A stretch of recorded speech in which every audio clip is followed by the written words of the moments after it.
এখন ধরেন আ যার কথা আমরা বলছি, অনেক, অনেক বিষয় আছে যেগুলো কিনা ধরেন আমেরিকা অনেক কিছুই বলবে সেগুলো মেনে নিতে হবে। আমেরিকার সাথে আমাদের কোনো সমস্যাও নাই। সমস্যা বাঁধানোর মতো সেই শক্তিও আমাদের নাই। সেটা নিয়ে কথাও বলছি না। কিন্তু যে আমাদের বাংলাদেশের ব্যাপার নিয়ে নাক গলানোর সময় আর এখন নাই। যত বেশি বাংলাদেশ নিয়ে কথা বলবেন, যত বেশি বাংলাদেশের সাথে সম্পর্ক নষ্ট করবেন, তত আপনাদের ক্ষতি হবে। তার চাইতে ভালোয়, ভালোয় আমাদের সাথে সম্পর্ক কূটনৈতিকভাবে যতটুকু সুন্দর, স্বাভাবিক রাখা যায়, সেই চেষ্টা করুন। আমাদের এখন অনেক রাস্তা বের হয়েছে। অনেক দিকে আলোচনা হচ্ছে। অনেকজনের সাথে অনেক সামরিক, বেসামরিক, বাণিজ্যিক নানান ধরনের চুক্তি হচ্ছে। এগুলো দর্শক, আজকে মূলত আমরা যে বিষয় নিয়ে আলাপ করব সেটি পরে বলবো। আগে অতিথিদের সঙ্গে পরিচয় করিয়ে দিই। আমাদের সঙ্গে রয়েছেন প্রবাসী সাংবাদিক এবং অ্যাক্টিভিস্ট ইলিয়াস হোসাইন, রয়েছেন দোয়ানুল ইসলাম। আমরা আজকে আমাদের পর্বটির নামই করেছি মুখোমুখি ইলিয়াস হোসাইন, বাংলাদেশ নিয়ে গুজব ও বাস্তবতা। বুঝতেই পারছেন, আমাদের ইলিয়াসের কাছ থেকেই শুনবো, ইলিয়াস হোসাইনের কাছ থেকে জানবো। একই সঙ্গে ইলিয়াসের অনেক বিষয় আমরা জানার চেষ্টা করবো। ইলিয়াস, আপনাকে আবারও স্বাগত। একটি বিষয় বলেই রাখি দর্শক, যে তুলসী গাভার্ড, তিনি মার্কিন যুক্তরাষ্ট্রের গোয়েন্দা বিভাগের প্রধান। গতকালকে তিনি ভারতে ছিলেন এবং সেখানে এনডিটিভিকে একটা ইন্টারভিউ দিয়েছেন। তো ইন্টারভিউতে বাংলাদেশের বিষয় নিয়ে কথা বলেছেন, এখানকার উগ্রবাদিতা, একই সঙ্গে তার ভাষায় সংখ্যালঘু নির্যাতন, কিন্তু সমস্যা সেখানে নয়। যেমন আমি যদি বলি, যদি দেখাতেও পারি, আমি তুলসী গাভার্ডের স্টেটমেন্টও দেখাবো, সেটি দেখাই। এবং সেখানে বলা হচ্ছে আজতক, যে তারা বলছে বিকৃতভাবে উপস্থাপন করেছে। তারা বলছে, আমি সে দেখবো, তবে একটু ভিডিওটা দেখে নেই যে কি বলেছেন তুলসী গাভার্ড। Political changes over there, a lot of violence over there, and several reports of attacks on minorities. Is the United States concerned about the situation? The long-time unfortunate persecution and killing and abuse of religious minorities, Hindus, Buddhists, Christians, Catholics, and others, has been a major area of concern for the United States government and, of course, President Trump and his administration. The talks are just beginning between President Trump's new cabinet. আমরা যদি এখন আসি, এটি কেন উপস্থাপনাগুলো আপনাদের চোখে পড়ে কিনা, রিদওয়ানুল ইসলাম? জি, ধন্যবাদ। আসলে আমরা যেটা দেখতেছি যে আজকে যে আজতকের, বা এটা কিন্তু আজকেই প্রথম এমন নয়, এটা হচ্ছে গত বছরের 5 আগস্ট ছাত্র জনতার অভ্যুত্থানে আওয়ামী লীগ সরকারের পতনের পর থেকেই কিন্তু হচ্ছে এদের এই প্রোপাগান্ডা ক্যাম্পেইন চলতেছে। তারই ধারাবাহিকতা হচ্ছে আজকের এই উপস্থাপনা। সেখানে আমাদের প্রধান উপদেষ্টার যে বক্তব্যকে বলা বা হচ্ছে মানে 5 আগস্টের পর থেকেই চলতেছে, তারই ধারাবাহিকতা হচ্ছে আজকের এই উপস্থাপনা, এবং তুলসী গাভার্ডের মুখ দিয়ে সেটা নিয়ে আসে আর কি। আমি আর একটু জানিয়ে তারপরে ইলিয়াস হোসাইনের কাছে যাব। এখানে কিন্তু এএনআইকেও একটা ইন্টারভিউ দিয়েছেন তুলসী গাভার্ড, এবং এই রিজিয়নে এক ধরনের আপনার সিরিয়ায় পরে, সিরিয়ার ওখানকার পরে একটি উত্থানের কথা তিনি বলছেন। এককভাবে বাংলাদেশকে নিয়ে তিনি কনসার্ন না। ইলিয়াস হোসাইন টং লাগাবে, কিছু ভুয়া তথ্য ছড়াবে। তো যেই কথাটা বলছিলাম, যে সাংবাদিকরা আজকে ছোটখাটো ঘটনায় যারা কিনা আওয়ামী লীগের সহযোগী হয়ে কাজ করেছে, তারা সাংবাদিকতা করেনি। গেল 15 বছর বাংলাদেশে যেটা হয়েছে, আমি যদি বিশেষ করে 14-15 পরের সময়টুকু যদি বলি, গত 10 বছরে অন্তত, আর শেষের 5 বছরে তো সাংবাদিকরা নিজেরাই আওয়ামী লীগ করেছে। একজন ভিসি পর্যন্ত তিনি নিজে বলেন যে, আমি যদি যুবলীগের একটা চেয়ারম্যান হতে পারতাম, তাহলে আমি আমার এই পদ ছেড়ে দিতাম। এত লাভজনক, এতটা নেকেড ভাবে তারা বাংলাদেশে আওয়ামী লীগকে, মানে যেভাবে কথা বলার দরকার সেই কথা তাদের মুখ থেকে শোনা যায় না। মনে হচ্ছে যে তারাই আওয়ামী লীগ করছে। তো এগুলো আমার মনে হয় আপনারও খুব খারাপ লেগেছে তাদের এই কথাবার্তা শুনতে, যে আপনার সহকর্মীরা যখন দালালি করে, মুজাম্মেল বাবু থেকে শুরু করে বড়, বড় সাংবাদিক, এরা তো মানে নিজেদেরকে সাংবাদিকতার সবচেয়ে বড় নেতা মনে করেন। এগুলো হয়েছে। তো আপনি নিজেও বাংলাদেশে ছিলেন। আমি কিন্তু আপনাকে ফলো করেছি। আপনার সাথে আমার যদিও দীর্ঘ সময় দেখা হয় নাই, কথা হয় নাই, কিন্তু আমি ফলো করেছি। মানে আপনি চাইলেও হয়তো তাদের মতো করে খুব নেকেড ভাবে কথাবার্তা বলতে পারতেন। আপনাকেও তো ডাকতো টক শোতে। আমার চোখে পড়ে নাই আপনাকে ওইভাবে, যে সাংবাদিকতার এথিক্স এর বাইরে যায় তারপরে তাদের মতো করে দালালি করা, এটা আমি দেখি নাই। তারা হইলেও পারতো। তারা হইলেও এটা করতে পারতো। আপনাদের তো ধরে নিয়ে জেলখানায় ঢুকায় নাই, তাই না? তো তারা কিসের ভয়? কেন করতো? আজকে এই যে তারা দেশে থাকতে পারেনি, তাদের উপরে জেল, তাদেরকে ধরার জন্য বাসায় পুলিশ যাচ্ছে, এগুলো তাদের যেই কাজ, সেই কর্মের ফল হচ্ছে আজকের এই অবস্থা। তো আমরা আব্দুস সালামের যে কথাটা বলছিলাম, যে 15ই 2015 5 জানুয়ারির পরে তিনাকে ধরে নিয়ে যাওয়া হয়। এক ধরনের প্রথমে তো জানানোই হয় নাই তিনি কোথায় আছেন। বেশ কয়েক ঘন্টা পরে তারপরে তাকে তোলা হলো মিথ্যা মামলায় নিয়ে। সেই মামলাগুলো এখন কিন্তু নাই। অথচ সেই মামলাতে 2 বছর তাকে জেল খাটতে হয়েছে। এখনো পর্যন্ত সেই অর্থনৈতিক আ ইয়েতে কিন্তু তিনি ভুগছেন। টেলিভিশনের আ অনেক টাকা পয়সা লুট করেছে। তো এগুলো পাবলিকলি আর নাই বলি। এই টাকা পয়সার এই যে মানে যেই ক্রাইসিস, সেই ক্রাইসিসের মধ্য দিয়েই আপনি আমাকে আজকে এখানে আসার জন্য সুযোগ করে দিয়েছেন তার কারণেই, এবং ৫ আগস্ট। তো এই আরকি আমি এটা দিয়ে শুরু করতে চাচ্ছি। পৃথিবীর ইতিহাসে আমার মনে হয় এদের মতো এত নিকৃষ্ট, এত মানে কি বলবো যে তথ্যের যে বিকৃত, সেই বিকৃতির সবচাইতে মানে সুন্দরভাবে উপস্থাপন করা দেশ হচ্ছে। এরা জীবনেও নিজেদের সেনাবাহিনীর লোক যায় তারপরে পানি খায়, সেটাকেও তারা এমন সুন্দরভাবে সিনেমার ভেতরে দেখায় মনে হয় হচ্ছে তারা পৃথিবীর সবচাইতে। অথচ বাংলাদেশের মতো ছোট দেশ, আমরা তো অস্বীকার করতে মানে সমস্যা নেই যে আমরা তাদের সামরিক শক্তির চেয়ে অনেক পিছিয়ে। আমাদের সাথে যুদ্ধ করে তারা এখন পর্যন্ত কিন্তু পারে নাই। এমনকি 1965 এ যখন ২ পাকিস্তান এক ছিল, সেই যুদ্ধ তারা পারে নাই। এখন যখন কিনা আমাদেরকে ৭১ সালে ২ দেশের ভেতরে একটা ফাটল তৈরি করে ২টা দেশ আলাদা করা হলো, সেইখানে তারা যে সুযোগটা নিয়েছে, সেই সুযোগের ভেতরে তারা কিছু আপনার মিথ্যা তথ্য-টথ্য সাজিয়ে আমাদের ভেতরে, তাদের ভেতরে একটা কোন্দল তৈরি করে দিয়ে দেশ স্বাধীন করেছে। পূর্ব পাকিস্তান, পশ্চিম পাকিস্তান অনেক দূরের ২ দেশ। আমাদের কোনো সমস্যা নাই, আলাদা হয়েছে। এটা আল্টিমেটলি একটা সময় আলাদা হতোই। আমাদের কোনো সমস্যা নাই। কিন্তু এই ২ আমাদের যে যুদ্ধের সময়টা, সেই সময়টাকে নিয়েও যে ধরনের মিথ্যা গুজব তারা ছড়িয়েছে, এইটার এই কন্টিনিউশন হচ্ছে আজকে। খাওয়ার অপরাধে এই দেশে মানুষকে পিটিয়ে হত্যা করা হয়। অথচ তারা আবার পৃথিবীর ভেতরে ২য়, ৩য় বৃহত্তম গরুর মাংস রপ্তানিকারক দেশ। তারা মুসলমানদের দেখতেই পারে না। মুসলমান মানেই নাকি তাদের কাছে খুব ২ চোখের বিষ। আপনি মধ্যপ্রাচ্যে যদি যান, সবচাইতে বেশি শ্রমিক তারা দেয়। মধ্যপ্রাচ্যে শেখেদের ঘরের বাথরুম পরিষ্কার করার কাজও তারা করে। তো এটা তাদের চরিত্র, এটাই তারা করে যে আমাদের বাংলাদেশের ব্যাপার নিয়ে নাক গলানোর সময় আর এখন নাই। যত বেশি বাংলাদেশ নিয়ে কথা বলবেন, যত বেশি বাংলাদেশের সাথে সম্পর্ক নষ্ট করবেন, তত আপনাদের ক্ষতি হবে। তার চাইতে ভালোয় আমাদের সাথে সম্পর্ক কূটনৈতিকভাবে যতটুকু সুন্দর, স্বাভাবিক রাখা যায়, সেই চেষ্টা করুন।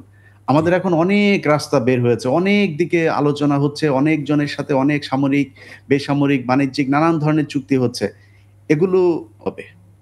আপনারা যেইভাবে আমাদেরকে নিয়ন্ত্রণ করেছেন গেল ১৫ বছর, ওইভাবে নিয়ন্ত্রণ করা সম্ভব না। জি, এবং অদূর ভবিষ্যতে সেই সুযোগ আসবে বলেও আমি অন্তত বিশ্বাস করি না। এই পরিস্থিতিতে তুলসী গাভাট সেখানে বসে বিবৃতি দেন, বক্তব্য দেন, তিনি দিতেই পারেন, কিন্তু সেটি কি অ্যাড্রেস করবেন না? এটা কোন ধরনের নীতি? ইলিয়াস যদি বলতেন। না, এখন ধরেন যার কথা আমরা বলছি, অনেক বিষয় আছে যেগুলো কিনা ধরেন আমেরিকা অনেক কিছুই বলবে, সেগুলো মেনে নিতে হবে। আমেরিকার সাথে আমাদের কোনো সমস্যাও নাই, সমস্যা বাঁধানোর মতো সেই শক্তিও আমাদের নাই। সেটা নিয়ে কথাও বলছি না। কিন্তু আমরা যেহেতু পার্শ্ববর্তী দেশ ভারত, এবং ভারতই আমার ধারণা যে ইন্টারভিউটা আমি দেখেছি, সেইখানে তাকে কোয়েশ্চেন করা হয়েছে। আমাদের বিষয় নিয়েই কিন্তু তিনি করে নাই, এবং সমকালের একটা নিউজ পড়লাম, বাংলা ট্রিবিউনের একটা নিউজ পড়েছি, তারা একই কাজ করেছে। তো এরা হচ্ছে, এদের কাছে আসলে এরা তো মুখে বলতে পারে না অনেক কিছু, কিন্তু ভেতরে তো এখনো লালন করে। ওই যে মুসলমানদের প্রতি কোনো কিছু যদি নাকি মানে একটু পজিটিভ কিছু দেখলে এদের গায়ে খুব জ্বলে। মুসলমানদের বিরুদ্ধে কোনো কিছু যদি হয়, সেটা তারা খুব এনজয় করে তারপরে প্রচার করতে পছন্দ করে। তো ভারতের পত্রিকাগুলো, টেলিভিশনগুলো, তারা তো মানে জন্মগতভাবেই তাদের ভেতরে মুসলিম বিদ্বেষী একটা মনোভাব তৈরি করা আছে, এবং তারা সেইটাই করে। সো তারা প্রশ্ন করেছে, এবং প্রশ্ন করার প্রেক্ষিতে আমার মনে হয় না যে, আপনি নিশ্চয়ই মনে আছে যে ২০০০ সম্ভবত ২১, ২০ বা ১৯ সালের দিকে যখন কিনা এখানে এসেছিল পিয়া সাহা। জি। তো পিয়া সাহা সে গিয়ে বলল যে সে চিনেই না বাংলাদেশ কোথায়। তো এখনকার পরিস্থিতি কিন্তু আরো ভিন্ন। আপনি যদি সাম্প্রতিক যেই ট্রাম্পের যে বক্তব্যগুলো গণমাধ্যমে দেয়া হচ্ছে, এক্সেপ্ট ইসরায়েল এবং গাজা, তিনি কিন্তু পৃথিবীর কোনো দেশে নাক গলাতে চাচ্ছেন না। এবং ইউক্রেনেও তিনি কিন্তু ইউক্রেনের প্রেসিডেন্টকে একদম মুখের উপরে বলে দিয়েছেন যে তিনি সেখানে এই রাশিয়ার সাথে এই যুদ্ধটা তিনি চান না। সো ওয়ার্ল্ড ওয়াইড ট্রাম্প যেটা চাচ্ছে, সেটা হচ্ছে তার ইকোনমিকে সে স্ট্রং করতে চাচ্ছে, যেই কারণে বিভিন্ন দেশের শুল্কতে তিনি নতুন করে ভ্যাট বসাচ্ছেন। Right, তারপরে right.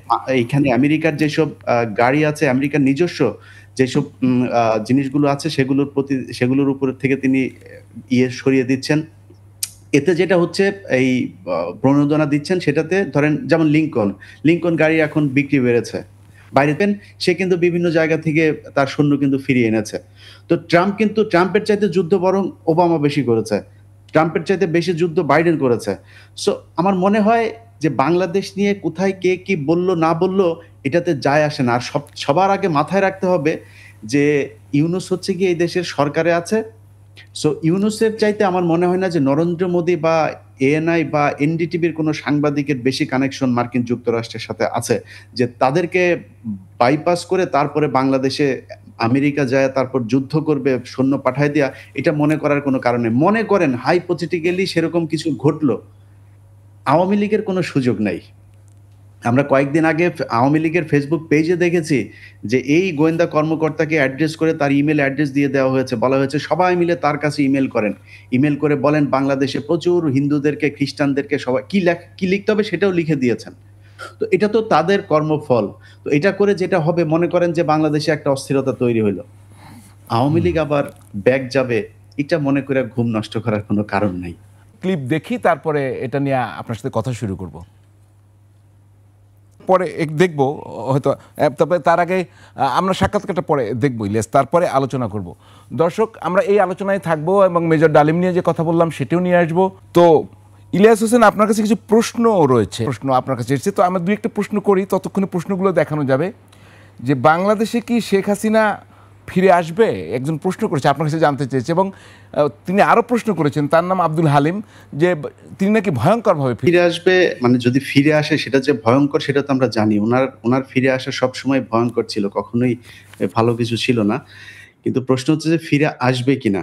এখন আমি যেটা মনে করি যে আপনি দেখেন বাংলাদেশের মানুষ কেউই চায় না সে ফিরে আসুক, এবং যারা কিনা এখনো ফেসবুকে বসে তারপরে বিভিন্ন সময় বলেন যে রাস্তায় নামতে, তারা এখানে ওইখানে, তাদের ভেতরে যেমন আপনি সম্প্রতি আমি যদি জাহাঙ্গীরের কথা বলি, মেয়র জাহাঙ্গীর, এখানে ওইটা হবে, এখানে ওইটা হবে। মেয়র জাহাঙ্গীর নিচে কিন্তু দেশে নাই, কিন্তু কথা যেভাবে বলছে কর্মীদের বোঝানোর জন্য যে তিনি দেশেই আছেন, বিভিন্ন ওয়ার্ড থেকে লাঠিসোঁটা নিয়ে তারপরে বের হইতে হবে, অস্ত্র নিয়ে বের হইতে হবে, এগুলো বলার জন্য বলছেন। সময় অল্টারনেটিভ কোনো একটা তো কিছুতে যাবে। এমন আমি বিশ্বাস করি, আমি কোনো দলের পক্ষ হয়ে বলছি না, আমি বিশ্বাস করি তারেক রহমানের সম্প্রতি বক্তব্য এবং তারেক রহমান সম্পর্কে আমি ব্যক্তিগতভাবে আমার যতটুকু যোগাযোগ আছে, তিনি একটা অন্যরকম চিন্তা করছেন দেশকে নিয়ে, এবং সেটা যদি করা যায় তাহলে এই দেশের ভবিষ্যৎ অনেক ভালো কিছু একটা হবে। কিন্তু এই দল তো বিশাল বড় একটা দল, যেখানে আমি নিজেই জানি এমন কিছু ইস্যু আছে যে ইস্যুতে তারেক রহমান নিজে চাইলেও দলের ভেতরে সেটা হয় না। আমি খুব অবাক হই যে এই শক্তিটা কোথায়, মানে কোত্থেকে তারা পায়, এরকম হয়। এখন যদি ইনকেস যদি বিএনপি মনে করেন ফেল করে, বিএনপি ফেল করলে তখন মানুষ কি করবে? মানুষ তাহলে তখন অল্টারনেটিভ একটা জিনিস চিন্তা করবে, সেটা আওয়ামী লীগ নামে হোক কিংবা অন্য কোনো নামে হোক, বাট যেটাই হোক, যেভাবেই হোক, আগামী 15-20 বছরের ভেতরে আওয়ামী লীগের ঢোকার কোনো সুযোগ নাই, যদি না আমরা বিভিন্ন জায়গাতে ভারতীয় যে রয়ের যে এজেন্টরা আছে, বিশেষ করে সচিবালয়, পুলিশ প্রশাসন, সেনাবাহিনী, এই জায়গাগুলোকে যদি আমরা মুক্ত করতে না পারি, তাহলে অস্বাভাবিক একটা জায়গাতে আপনার হয়তো আওয়ামী লীগের আবার ফের একটা ঢুকতে পারে। যেমন যদি হইতে পারে যে সেনাবাহিনী কু করলো, অথবা সিভিল একটা কি বলে ব্যুরোক্রেসি একটা কু হইতে পারে, সচিবরা একটা কু করলো, আমলারা একটা কু করলো, বিচার বিভাগের যেমন একটা কু হতে, আমাদের দেশে বলতে বাধা নাই যে আওয়ামী লীগ কিন্তু তারা নিজেদেরকে বাংলাদেশির চাইতে ভারতীয় বলতে পছন্দ করে বেশি। তো তারা তো ভারতকে তখন ওয়েলকাম করবে যে ওকে ঠিক আছে, আসো আমার দেশ দখল করো, কোনো সমস্যা নেই। এই সাপোর্টটা ভারত পাবে। যদি নাকি ওইরকম কোনো পরিস্থিতি আসে, সেই ক্ষেত্রে অস্বাভাবিকভাবে হইতে পারে, কিন্তু স্বাভাবিকভাবে আওয়ামী লীগের ব্যাক করার কোনো সুযোগ নাই। এখন এই অস্বাভাবিক জায়গাগুলো বন্ধ করার জন্য সেই ভিডিওটা দেখবো। সেটি হচ্ছে যে আবুল কালাম, তিনি প্রশ্ন করেছেন, বৈষম্য বিরোধী স্টুডেন্টরা যে নতুন দল গঠন করেছে, তাদের ভেতরেও এক ধরনের বিভেদ, তাদের নানা কথা শোনা যাচ্ছে, সব মিলে মানে আপনার 5ই আগস্টের যে স্পিরিট, সেটা কি কোনোভাবেই এই জন্য হয় নাই। আওয়ামী লীগের সব লোকজন আপনি দেখেন আইন উপদেষ্টা তার আপনার পিএস সেই ব্যক্তিকে বলার পরও বলে দেওয়া হলো যে এবিএম খায়রুল হকের পিএস ছিল এই ব্যক্তি, ছাত্রলীগ করা, সেই ব্যক্তিকে এখনো পর্যন্ত সরায় নেয় আসিফ নজরুল। তো কারা করে? এখন ধরেন আওয়ামী লীগের বিভিন্ন লোকজনকে ছাড়ার জন্য ব্যাকুল হয়ে গিয়েছে। ফারজানা রূপা তার স্বামীকে ছাড়ানোর জন্য শুনছি ব্যাকুল হয়ে গিয়েছে। আপনি দেখেন গণমাধ্যমগুলোর অবস্থা দেখেন। গণমাধ্যমে আমার মনে হয় যদি হাতে গণি ২১-এ টেলিভিশন আছে, বাংলা ভিশন আছে, এনটিভি আছে, এর বাইরে মানে যেই নিউজগুলো খুব জরুরি করা, যে সরকারের মানে এটা অনেকটা হয় কি, ধরেন আমরা যদি নাকি 1/11-এর আগের সময়টা দেখি, 1/11-এর সময় কি হয়েছিল, মানে বিএনপিকে এমনভাবে মিডিয়াতে কালার করা হয়েছে যে বিএনপি মানে হাওয়া ভবন, মানে এটা হচ্ছে পৃথিবীর সব দুর্নীতির বোধহয় একটা হেডকোয়ার্টার ছিল বোধহয় ওইটা, এরকম ভাবে তাদেরকে আপনার আমাদের সামনে তুলে ধরা হয়েছে। কিন্তু 15 বছরে যে লুটপাট করা হয়েছে সেটা নিয়ে কয়টা গণমাধ্যম কাজ করছে আপনি বলেন? এই অ্যাঙ্গেলে নিউজ কি কেউ করে? কোনো টেলিভিশন আপনি দেখছেন, কোনো পত্রিকা দেখছেন? নাই তো। বরং তারা সুযোগ পেলে সরকারকে কিভাবে বেকায়দায় ফেলা যায়, কিভাবে ভারতকে একটু সুযোগ দেওয়া যায়, এই কাজগুলো তারা করে। আপনি দেখেন আরাকানের অবস্থা, আরাকান নিয়ে কোনো নিউজ নাই। হঠাৎ করে আপনি দেখবেন যে এই কি বলে কুকি চীন, তাদেরকে নিয়ে বিশাল আকারে নিউজ করে বসে আছে। কেন? কারণ কি, কুকি চীন আমাদের সমস্যাটা কোথায়? আমাদের সমস্যা জেএসএস, আমাদের সমস্যা ইউপিডিএফ, আমাদের সমস্যা আরাকান আর্মি, সেগুলো নিয়ে কোনো সমস্যা নাই। আমাদের সমস্যা হচ্ছে কুকি চীন। কারণ কি? কারণ এর উত্তর আমরা শুনবো। তার আগে মেজর ডালিমের এই ভিডিওটা একটু যদি দেখিয়ে আমরা ইলিয়াস হোসেনের কাছে আবার যেতে চাই। সেই সময়টা আর বাড়াতে দিতে চাই না। আমাদের এই জাতির সূর্য সন্তান, যিনি আপনারা 2024 সালের স্বাধীনতা দেখেছেন, 1975 সালের যে স্বাধীনতা, সেই স্বাধীনতা এনে দিয়েছিলেন আপনারা যে মানুষটিকে দেখছেন, সেই মানুষটি জনাব মেজর ডালিম। আমি আপনাকে মেজর ডালিম বলেই চিনি, কারণ আপনার জীবনের সবচেয়ে যে পুণ্যের কাজটি করেছিলেন সেটা মেজর ডালিম হিসেবেই করেছিলেন, যে কারণে আপনাকে আমরা মেজর ডালিম হিসেবেই ডাকতে স্বাচ্ছন্দ্য বোধ করি। আপনি জাতিকে অ্যাড্রেস করতে পারেন। ধন্যবাদ ইলিয়াস। আজ অনেক বছর পর প্রচার হয়, আমি ফেসবুকের পোস্টগুলো যদি দু একটা দেখানো যেত, যে অনেকেই বলছিল ভুয়া, এটা কোত্থেকে কোন মেজর ডালিম নিয়ে আসছে, আপনাদের ফ্যাক্ট চেকে কি পেয়েছেন একটু সংক্ষেপে আমি 2 লাইনে শুনতে চাই। রিদওয়ানুল বিভিন্ন জায়গা থেকে পোস্ট করা হলো যে এটা এই মেজর ডালিম হচ্ছে ভুয়া মেজর ডালিম, বা একজন ব্যক্তির ছবি বাংলাদেশে বসবাসরত তার ছবির সাথে কম্পেয়ার করে বলা হচ্ছিল, তাকে তুলে নিয়ে হচ্ছে এখানে প্রচার করা হচ্ছিল আর কি। তো পরে আমি ব্যক্তিগতভাবে ওই ব্যক্তির সাথে রিচ করা সম্ভব হয়, তার নাম হচ্ছে মিনহাজুল আবিদিন। আমি তার সাথে যোগাযোগ করা সম্ভব হয়। তো পরে আমি দেখলাম যে না, ওই মিনহাজুল আবিদিন বাংলাদেশেই আছে এবং তিনি হচ্ছেন একজন ঠিকাদার, পেশায় ঠিকাদার। তো দুজনের সাথে কম্পেয়ার করে দেখলাম যে না, ওই ব্যক্তি আসলে মেজর ডালিম না, যাকে মেজর ডালিম ক্লেম করা হচ্ছিল আর কি। তো এখন যেটা হচ্ছে যে মানে ছিল, তিনি দেখাচ্ছিলেন তার হাতের আঙ্গুল 4টা, সম্ভবত কনিষ্ঠ আঙ্গুলটা তার নেই। এই সূত্র হচ্ছে আমরা কনফার্ম হতে পেরেছিলাম যে আসলে দুইজনের মধ্যে পার্থক্য আছে, যে যাকে বলা হচ্ছিল যে উনি মেজর ডালিম, মানে বাংলাদেশি তুলে নিয়ে দেওয়া হয়েছে, তাকে মেজর ডালিম ক্লেম করা হচ্ছে। তো দুজনের মধ্যে আমরা কম্পেয়ারটা, আমার জানার আগ্রহ, ফ্যাক্ট চেকার তো বলেছেন যে তারাই এটা চেক করেছেন। এই মেজর ডালিমকে আপনি আপনার ইন্টারভিউর আগে একটা পোস্টে বলেছেন, আমি একটা খেয়াল করেছি, যে আপনি অনেক দিনের সাধনায় চেষ্টায় এটি পেয়েছেন। কিভাবে পেলেন, কতটা বলতে? অনেক সাধনা মানে ওনার সাথে তো আমার যোগাযোগ ছিল আগে থেকেই। জি। তো সেই যোগাযোগটাতে ওনাকে আমি সবসময় চেয়েছি যে উনি আসুক গণমাধ্যমে, এবং গণমাধ্যমে এই বিষয়টা তুলে ধরুক, কি হয়েছে, কিভাবে কি হলো, কারণ মানুষ জানতে চায়। আমরা তো এই ৭১-এর যেই ইতিহাস, এই ইতিহাস আমরা মানে এক পক্ষ থেকে শুনেছি, সো 2 পক্ষ থেকে তো শোনা দরকার। আমি সেটাই চেয়েছিলাম যে যারা এই ঘটনার সাথে ছিল তাদের মুখ থেকে বলুক। এবং মেজর ডালিম কিন্তু একজন সবচাইতে, এই যে 15ই আগস্টের ঘটনা, এই ঘটনাটাকে দুই ভাগে দেখা হয়। কেউ ওনাদেরকে ভিলেন মনে করেন, কেউ, আমি শেখ মুজিবকে ভিলেন মনে করি। আমার মতো অনেকেই শেখ মুজিব পক্ষটাকে ভিলেন মনে করেন এবং আমি ওনাদেরকে সূর্য সন্তান মনে করি। আমি মনে করেছিলাম আপনি হয়তো ওই প্রশ্নটা করবেন যে আপনি বললেন আপনি একটা পুণ্যের কাজ করেছেন। বক্তব্য কিন্তু মানুষ শুনতে চায় সবচাইতে বেশি, কারণ হচ্ছে ওনার ওয়াইফের সাথে একটা ঘটনা ছিল। আমি ওই ঘটনাটার ২-৩টা জিনিস আপনাদেরকে বলি, যে ২-৩টা জিনিস নিয়ে আপনার কথা হয়। সেটা হচ্ছে যে উনি যেই দেশে আছেন সেই দেশের মানে একটা সংস্থা তাকে সবসময় স্কট করে রাখেন তার নিরাপত্তার জন্য। তো আমাকে যখন কিনা করতে হয় তখন তাদের ভায়া হয়ে তারপর আমাকে যেতে হয়েছে। যে ওটা এখানে রফিক নাম ছিল, আপনারা নিশ্চয়ই খেয়াল করেছেন। তো রফিক নামটা যখন আসে, যেহেতু আমার হাতে সময় খুব কম ছিল, আমি কিন্তু তার আগের দিন ওনার আবার আরেকটা দেশের আপনার করতে হয়েছে, আরেকটা দেশ থেকে পারমিশন নিতে হয়েছে। তিনি যেই দেশে আছেন সেই দেশ না, অন্য আরেকটা দেশ, সেই দেশের পারমিশনের অপেক্ষায় আমরা ছিলাম। ওই দেশের পররাষ্ট্র মন্ত্রণালয় পারমিশন দিয়েছে, আমাদের কথা ছিল 1 তারিখে, জানুয়ারির 1 তারিখে আমরা বছরের প্রথম দিন করব। কিন্তু এই পারমিশনটার কারণে আমাদের 5 তারিখ পর্যন্ত যেতে হয়েছে, জানুয়ারির 5 তারিখে পরে এটা প্রচার হয়। ওই যখন আমাদেরকে পারমিশন দেওয়ার পরে আমরা বললাম যে ওকে ঠিক আছে, আজকে পারমিশন, আজকেই যাবো, যে কারণে আমাদের হাতে সময় খুব কম ছিল। এবার এই যখন হওয়ার পরে আমরা নাম দিলাম, যেই লেখা উঠছিল, আমরা কিছুক্ষণ পরে সেই নামটা কারেকশন করেছে। তো এটাকে আমি খুব বড় ধরনের কিছু মনে করি নাই। কেন জানেন?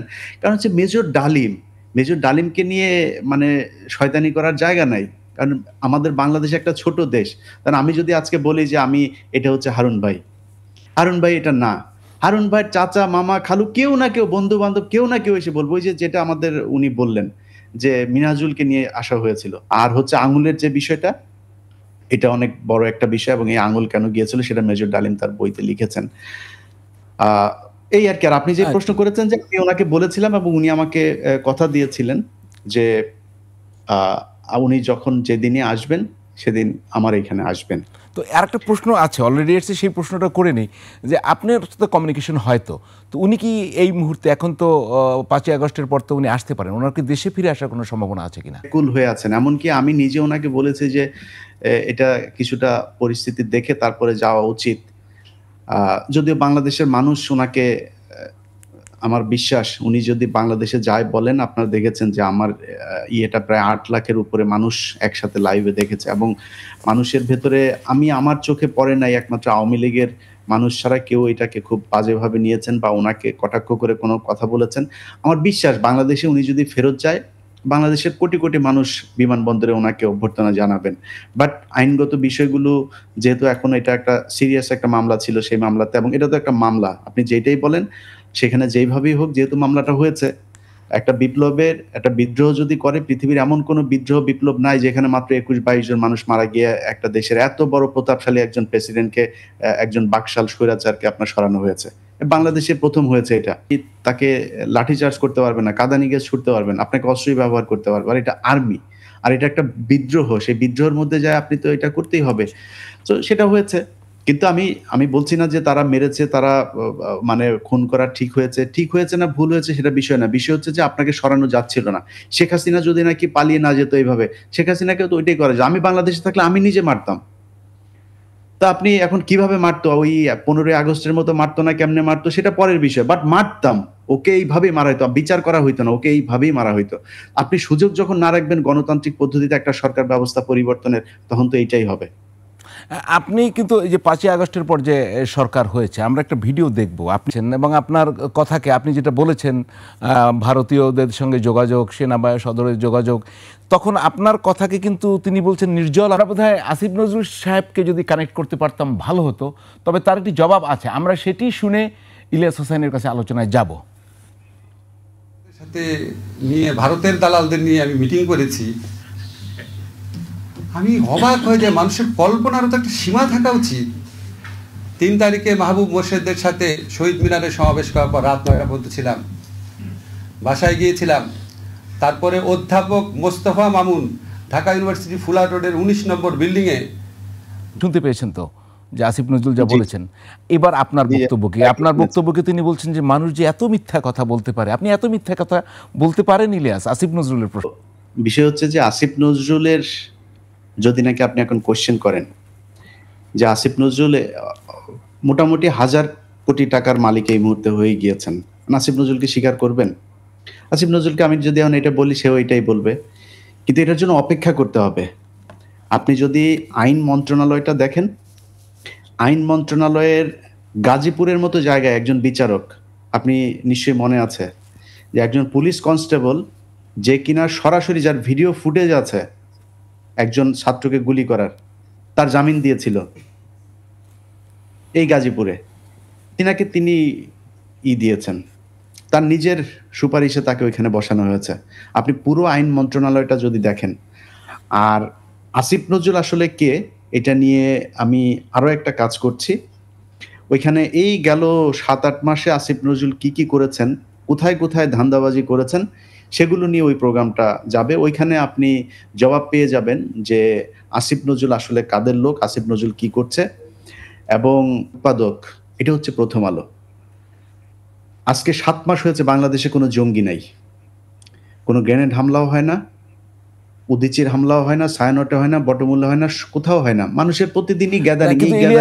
ওসামা বিন লাদেন যাকে সবশেষ মারা হয়েছে, সে ওসামা বিন লাদেন কিন্তু একসময় আমেরিকার পক্ষ হয়ে তারপরে সোভিয়েত ইউনিয়নের বিরুদ্ধে যুদ্ধ করেছে।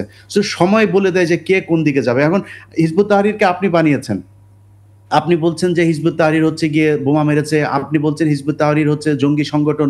এটা আপনার ন্যারেটিভ।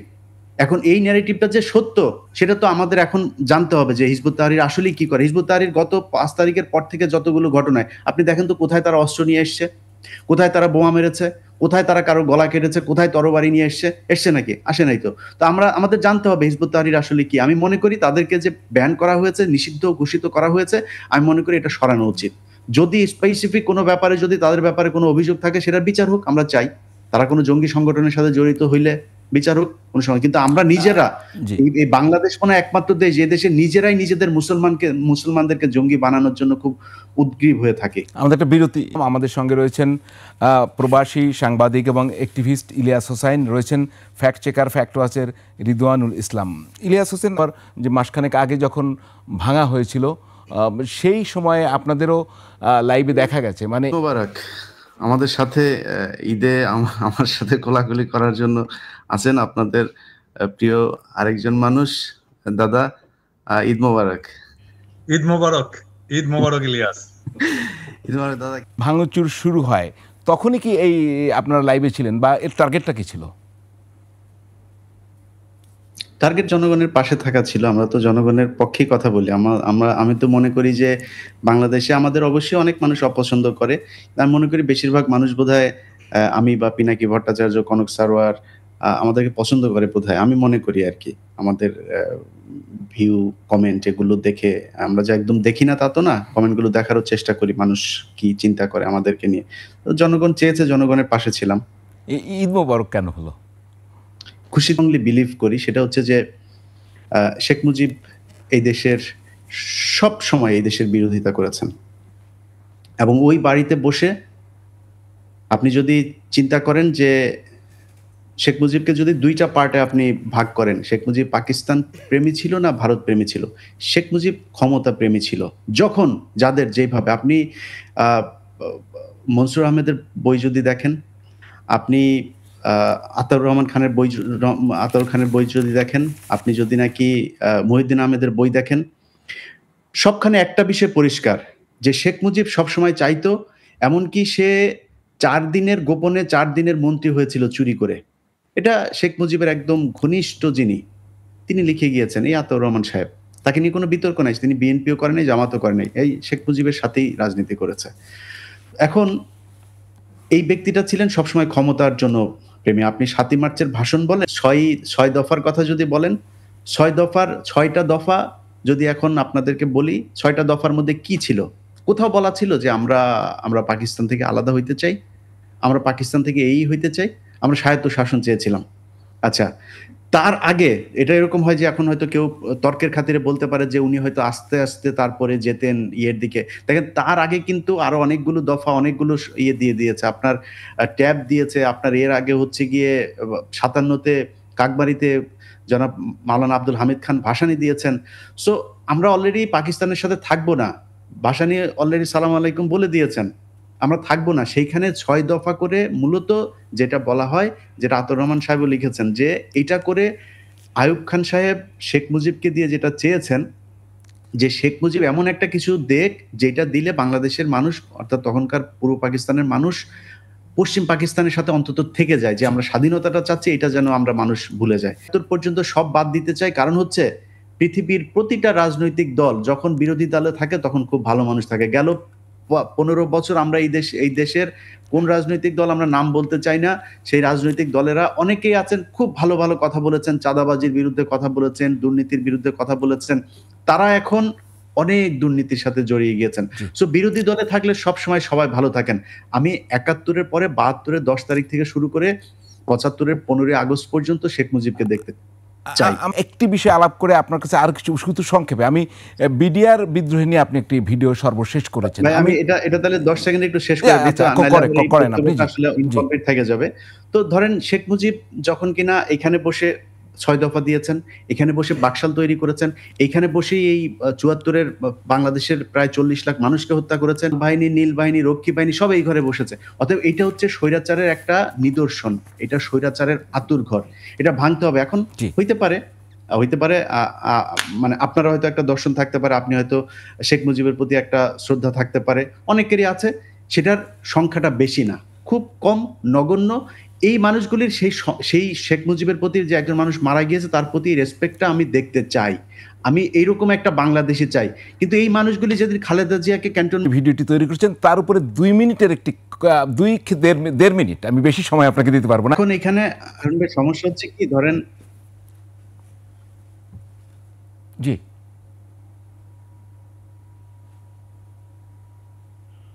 কাউকে বাঁচাতে চাই না, আমার উপরে একটা দোষ দেয়া হয় যে আমি হচ্ছে বিডিআর এর এরা কিলার, এদেরকে বাঁচাইতে চাই। দেখেন আমি কাউকে বাঁচাইতে চাই না।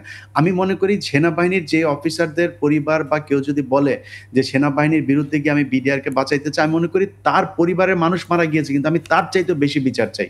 কারণ আপনি যদি একটা মানে ছোট্ট জিনিস চিন্তা করেন, যে এই ঘটনাটার সাথে যে আওয়ামী লীগের কয়েকজন নেতা জড়িত, আওয়ামী লীগের ওইখানে মিটিং হয়েছে, এরপরে ঘটনার পরে সেনাবাহিনীর কারা সেনাবাহিনীর যে অফিসাররা বিচার চেয়েছে, যারা তদন্ত করতে চেয়েছে, বিভিন্ন এভিডেন্স যাদের কাছে ছিল তাদেরকে কিভাবে জেলে পাঠানো হয়েছে, দেশান্তরী করা হয়েছে, গুম করা হয়েছে, খুন করা হয়েছে, এগুলো কারা করেছে? আমি তো সবার বিচার চাই। জি, কারণ সবার বিচার চাইতে হইলে যেটা করতে হবে, এই যে শেখ হাসিনা যে আব্দুল কার আকন্দকে দিয়ে যেই তদন্ত করিয়েছে, এই তদন্তটা হবে না। সেটা দেখাতে পারলাম না, পাশে যদি বক্স করে দেখানো যায়। আর সাথে আমি প্রশ্নটা করিনি, ইলিয়াস অনেকেই ফেসবুকে জানতে চেয়েছেন, আমরা আপনার অনেক প্রশ্ন আসছে, এটা 1000-এর উপরে, কিন্তু একটি প্রশ্ন সবাই করেছে। ইলিয়াস হোসেন, আপনি কি আছেন আমাদের সঙ্গে? জি, আপনাকে সবাই একটি প্রশ্ন জানতে চাচ্ছে যে বাংলাদেশে আপনি কবে ফিরে আসবেন? টেলিভিশনেই আছি, সেখানে যোগদান করব কেন? আমি যেখানেই থাকি, এবং আমি